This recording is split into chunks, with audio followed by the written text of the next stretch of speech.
yung karapatan ng mga taong tatawagin mo para mag-appear sa ano mo, sa kapulungan mo, in aid of legislation, proteksyonan mo yung karapatan niya. Wala na pong proteksyon ng mga resource persons ngayon eh. Ano po yung mga proteksyon ng batas? Kung ayaw niya, sagutin niyo. Wag mo siyang pipilitin. In-invoke niya yung halimbawa, yung right to privacy. Constitutional right yun eh. Hindi pa ako nakapagpapail ng sagot ng Vice President. Tayo nang gusto. Bakit? Convicted na ba siya? It's a mere notice. It's not even a final judgment. So it is contestable. So it is appealable. So mukhang publicity stunt. Politicizing. Mining for evidence. Preparatory to the filing of an impeachment complaint. Yan po yung aking conclusion. Yeah. Kasi po masyado pong naaabuso itong tungkol sa inquiry in aid of legislation. Yes. Ano po ba ang ano po ba yung tamang proseso? Kasi parang masyado pong kaya marami po sa mga resource person po, it's either binabanatan ng personal, katulad na nangyari kay VP Sara, or either talagang pinapahiyang talaga sila. So, talaga ang rules sa ganyan po. Congressman, ginawa niyo nagulat ako. Dinepensa niyo. Ang nakakalungkot po kasi, ito po, sasabihin ko sa inyo yung totoo. Kaya ako nalulungkot. Dapat po kami sa Congress, kami po sa Kamara, sa Senado naman ay hiwalay na kapulungan nyo. Yes, Sana mas marami sa amin, kung hindi man dapat kami lahat, alam namin kung ano yung regulasyon namin. Dapat aralin namin yung aming mga tuntunin. Apat po kasi ang functions ng isang senador o kaya congressman. Ano po yung apat? Una po, yung sinasabi ko sa inyo, paggawa ng batas. Okay. Yung pangalawa po ay yung inquiry in aid of legislation. Kasangkot din po yun sa paggawa ng batas. Kapag binabalangkas po yung batas at nahihirapan siyang kumpletuhin, pwede siyang kumuha ng mag-hearing para makakuha ng resource person para tulungan siya kumpletuhin yung balangkas ng batas. Pangatlo po, ito yung oversight na sinasabi ko. Patawag mo lahat ang departamento na nakakalimot do sa layunin ng batas para siguro mapatupad natin na mabuti. Pang-apat, ito po yung constituent function. Dalawin mo naman yung mga constituent mo, baka kung ano, may kinakain pa po ba kayo? Ito yung apat. Ngayon, ang tanong mo, yung in aid of legislation, nakasangkot do sa paggawa. Ano po nila nakukompuse po sila Yung in aid of legislation, sa salita pa lang, pantulong sa paggawa ng batas. Sabi po ng Korte Suprema, meron pong limitasyon yun Hindi pwede dapat magpalabas ka ng legislative purpose. Yun ang isang limitasyon. Yes. Dapat may maliwanag na balangkas ng batas na nasa isip mo na. Kaya ka nagpatawag ng mga resource persons para tulungan ka kompletohin yung nakabalangkas na batas. Hindi political lynching. Hindi ibig sabihin nung tanong ka na ng tanong, kagatas ka lang gagawa ng batas. Hindi po gano'n, walang direction yun pagkatapos sabi niya, yung karapatan ng mga taong tatawagin mo para mag-appear sa ano mo, sa kapulungan mo, in aid of legislation, proteksyonan mo yung karapatan niya. Wala na pong proteksyon ng mga resource persons ngayon Ano po yung mga proteksyon ng batas? Kung ayaw niya, sagutin niyo. Wag mo siyang pipilitin. In-invoke niya yung halimbawa, yung right to privacy. Constitutional right yun Right of incrimination. Pagkatapos, sabi ng Korte Suprema, lahat ng itatanong mo, kailangan may pertinency doon sa subject matter of inquiry. Of the law. Yes, sir. Meron ka kasing panukalang batas nakabalangkas na. Lahat ng itatanong mo, dapat konektado doon sa pagbabalangkas mo ng batas na yon. Doon lamang sa pagkumpleto mo ng balangkas na yon. Tatanong mo, boyfriend mo ba yan? Asawa mo ba yan? Bakit pareho kayo ng kulay ng damit? Oo nga. Anong pangalan ng nanay mo? Boyfriend mo ba yan? Tingnan po ninyo yung Quadcom.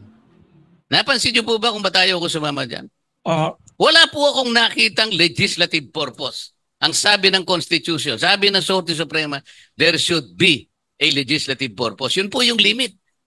Kailangan tanungin natin, asan po ba yung binabalangkas ninyo para lang malaman namin na talagang totoo yung ginagawa nyo, na hindi lang kayo fishing expedition. Hindi lang kayo nagmimina ng ebidensya. At sabi ni Senator Amy kanina, bullying na daw ginagawa sa iba.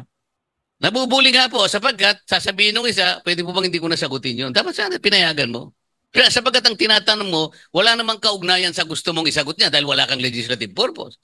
Hanggat wala po kayong nakabalangkas na legislative measures, wala po kayong karapatang magtanong o tumawag ng legislative inquiry in aid of legislation.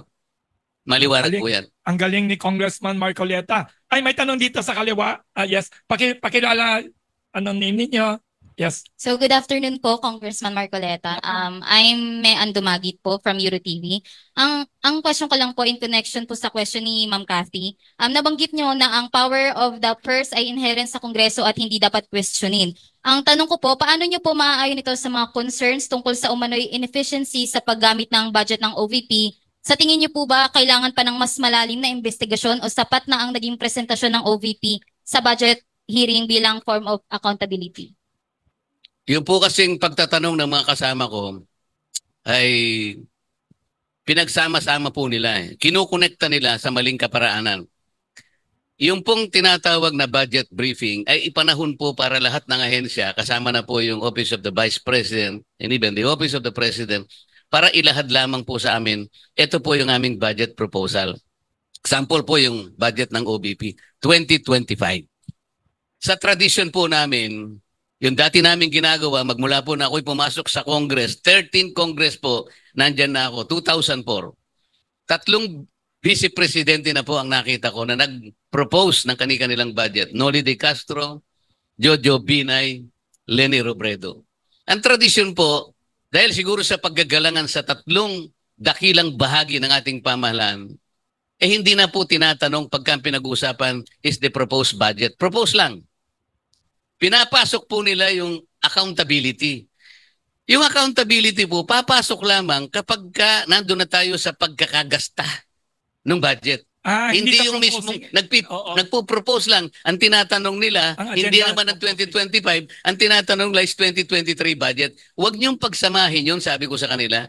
Kaya tayo nagkagulo sapagkat nakikita ko na yung pamumulitika. 2022, wala pang awayan noon, ang Vice President natin, si Sara Duterte, they took only 13 minutes to dispose the budget. 13 minutes. Kasi proposal lang. 2023, wala pang awayan, 22 minutes. Kaya lang humaba ng konti because somebody objected. Pero ganun din ang nangyari, 22 minutes, tapos na yung budget. Bakit po 2024 nag-away kami? So ang tinatanong ko, are we now setting aside this tradition? Yung paggalang sa bawat isa? Huwag mong ipapasok yung accountability because that's another matter. Another agenda. The reason why the Office of the Vice President in so far as the confidential fund is concerned was issued a notice of disallowance. Ito yung ebidensya that she is accountable. Yung pagkaka-issue ng notice of disallowance is an evidence that each and every office should make an account. Walang makaliligtas doon. Walang makakiiwas doon. Ang problema po, ang sabi ko sa kanila, do you know the nature of a notice of disallowance? Kasi puro bagito eh.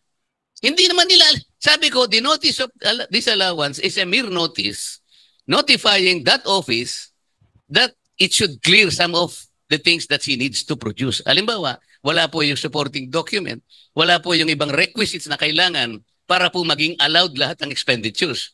Ba't kayo ang nagtatatanong?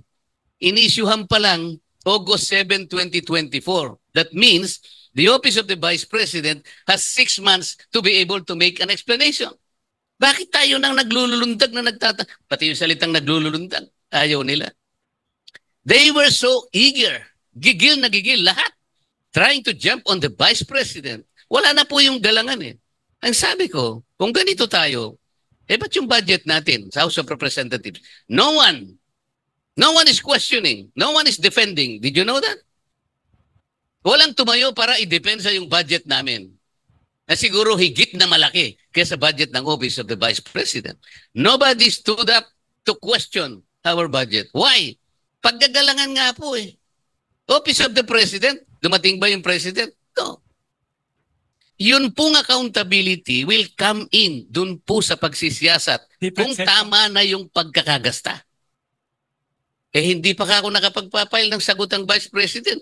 Tayo nang gusto. Bakit? Convicted na ba siya? It's a mere notice. It's not even a final judgment. So it is contestable. So it is appealable. So mukhang publicity stunt. Politicizing. Mining for evidence. Preparatory to the filing of an impeachment complaint. Yan po yung aking conclusion. Very obvious na political theater yan nangyayari. Yes, sir. Umani naman ito ng iba't ibang reaksyon mula sa ating mga netizens.